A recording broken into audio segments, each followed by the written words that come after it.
মৃত ব্যক্তি আমাদের এখানে দাফন করার সময় বারবার কবরের ভিতরে লাশটাকে কেবলামুখী করা হচ্ছিল, মুখটাকে ঘুরানো হচ্ছিল, কিন্তু মুখটা আবার ডান দিকে হয়ে যাচ্ছিল, মানে উনি বোঝাতে যাচ্ছেন কেবলার বিপক্ষে চলে যাচ্ছিল। এই ব্যক্তির ব্যাপারে কি বলবেন? এটা কি ভালো মৃত্যুর লক্ষণ নাকি খারাপ মৃত্যুর লক্ষণ? মানে বারবার যখন এই ধরনের বিষয়গুলো আসে, আসলে আমাদের সমাজে কিন্তু অনেক কালচার আছে। দেখবেন কেউ কেউ লাশের এই যে কপালটা আছে না, কপালের এখানে দেখবেন সুরমা দিয়ে লেখে আল্লাহু, অনেক এলাকায় পাবেন। আবার কারো কারো দেখবেন যে এই যে লাশটাকে যে খাটিয়ার উপরে রাখা হয়, ওই খাটিয়ার উপরে কালিমা খচিত একটা কাপড় দেওয়া হয়। আবার কারো কারো দেখবেন লাশের যে ইয়াটা, কাফনটা বাজার থেকে সাদা কাপড় না করে কিনে উমরা করেছিল ওই এহরামের কাপড় জমা আছে, এই এহরামের কাপড়টা দিয়ে দেয়। অনেকে কিন্তু এই কাজ করে। আবার কিছু কিছু লোক পাবেন যারা কর্পূর দেওয়া হয় কেন? লাশের গন্ধ যেন না ছুটে, কারণ মলমূত্র কিন্তু ত্যাগ হয়, নাপাকে বের হয়। মূলত লাশটার উপরে কর্পূরগুলো দেয় যাতে করে গন্ধ না আসে, এটা যায় যাচ্ছে সুগন্ধির জন্য।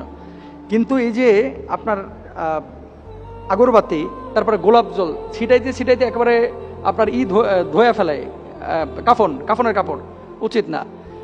ম্যান্ডেটরি না যে আপনাকে উমরার এহরামের বা হজ্জের এহরামের কাপড় দিয়ে আপনি যদি লাশটাকে দাফন করেন এবং কবরে রাখেন তাহলে যে তার কবর আযাব মাফ হয়ে যাবে, বিষয়টা এরকম না। লাশটাকে রাখার পরে অনেকে ছাত্রদেরকে নিয়ে এসে মাদ্রাসার গোল করে কোরআন শরীফ পড়ান। কেন? মরা মানুষের জন্য কোরআন কিন্তু নাজিল হয় না, কোরআন নাজিল হয়েছে জেতা মানুষের জন্য, জীবিত মানুষের জন্য। যে মানুষটার জন্য আপনি ছাত্র নিয়ে এসে কোরআন শরীফ পড়াচ্ছেন, এই মানুষটা নিজে নামাজ পড়ছে, ফজরের নামাজ? আপনি ভেটকায় থাকবেন যে না পড়ে নাই। জীবনে কোরআন ধরছে। অনেক মরা মানুষ আছে বাংলাদেশে, দুঃখ নিয়েন না, কষ্ট নিয়েন না, লজ্জা লাগে আমাদেরকে মুসলমান হিসেবে পরিচয় দিতে। 10 বছর 12 বছর 15 বছর হয়ে গেছে, কোরআন শরীফটা ধরেও দেখে নাই। কয় কি পড়তে পারি না, ধরবো কেন? আচ্ছা পড়তে পারেন না, আপনি পাতাটা উল্টে দেখেন তো, আমি তো নাপাক। কোরআন শরীফ ধরতে ভয় পায়, আসলে অন্তরে সিল মেরে দিছে আল্লাহ তাআলা এই সমস্ত লোকের। কোরআন পড়তে পারেন না আপনি, ভাই খুলে খুলে একটু দেখেন না তো। সারা জীবন আপনি কোরআনের ধারে কাছে গেলেন না, কোরআন পড়লেন না, কোরআন ছুঁইলেন না, কোরআন তাফসির করলেন না, কোরআনের আলোচনা করলেন না। আপনি এখন কি করলেন? আপনি মরার পরে বাচ্চা ভাড়া করে নিয়ে এসে এখানে কোরআন শরীফের খতম দিলেন আর ফরফরে একেবারে জান্নাতে চলে গেলেন। আল্লাহর জান্নাত ভাই এত সোজা না। সুতরাং জীবিত অবস্থায় যারা কোরআনের টাচে ছিল, মরার পরে কোরআন তাদের জন্য সুপারিশ করবে। মুনকার নাকির যখন আসবে, আযাবের ফেরেশতা যখন কবরের মধ্যে ঢুকবে, কোরআন তাকে সাপোর্ট দেবে যে না, এ আমার বন্ধু, আমি তার জন্য শাফায়াত করবো কিয়ামতের ময়দানে, আমি আল্লাহর সাথে বোঝাপড়া করবো, তুমি এখানে ঢুকতে পারবে না। কোরআন প্রোটেকশন দিবে। কত বড় কথা! এটা সহিহ হাদিস, হাদিসের মধ্যে আছে। তাহলে আমরা কি করি?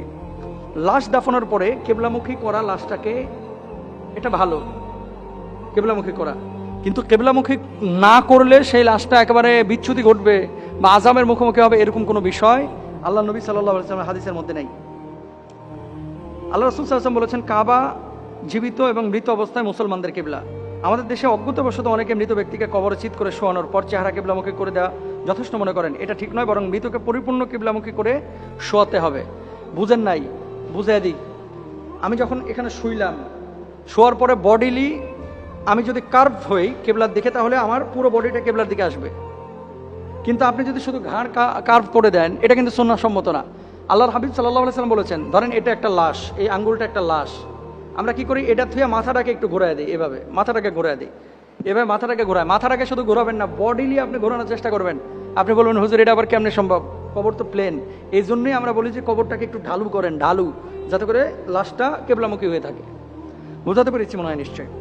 তাহলে এভাবে কিন্তু আপনার কেবলামুখী করে আপনাকে শোয়াতে হবে।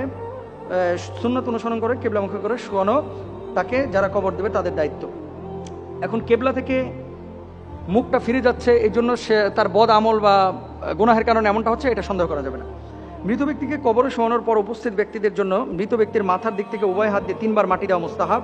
আবু হুরায়রা রাদিয়াল্লাহু তাআলা আনহু বলেন, আল্লাহ রাসূল সাল্লাল্লাহু আলাইহি ওয়াসাল্লাম এক জানাজার নামাজ আদায় করেন, এরপর মৃতের কবরের কাছে আসেন এবং তার মাথার দিকে 3 বার মাটি দেন। মৃত ব্যক্তিকে দাফন করার তার কবরের পাশে কিছুক্ষণ অবস্থান করে তার জন্য রহমত এবং মাগফিরাতের দোয়া করেন। আমরা এই কাজগুলোই করব। আর আগে যে বিষয়গুলো বললাম, কর্পূর দেওয়া, কাফনটাকে এহরামের কাপড়ে নিয়ে আসা, অথবা কপালে আপনার এই যে আল্লাহু লেখা, মুহাম্মদ সাল্লাল্লাহু আলাইহি ওয়াসাল্লামের নাম লেখা, কালিমা লেখা, এগুলো আসলে জরুরি না বা সুন্নাহসম্মত আমল না। তারপরে কবরকে পাকা করা, চুনকাম করা, আল্লাহ তাআলা আমাদের বোঝার তৌফিক দান করুন।